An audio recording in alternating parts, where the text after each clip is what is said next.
কৰিবলৈ লৈছোঁ কবি জ্যোতিপ্ৰসাদ আগৰৱালাৰ কবিতা বিশ্বশিল্পী।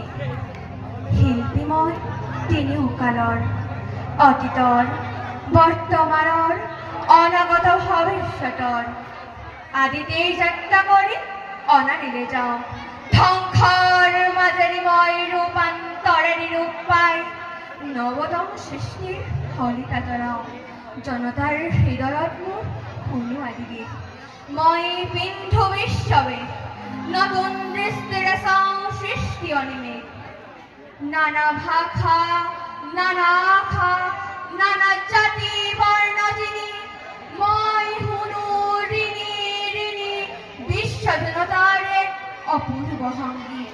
সেই সংগীতৰ প্ৰতিধ্বনি তোলো মোৰ গানে সুৰে সৈন্যৰ সমৃদ্ধিৰ সৌন্দৰ্যৰ মহত্বৰ পাতিবনে শান্তিৰ নৱলোক এই পৃথিৱীত।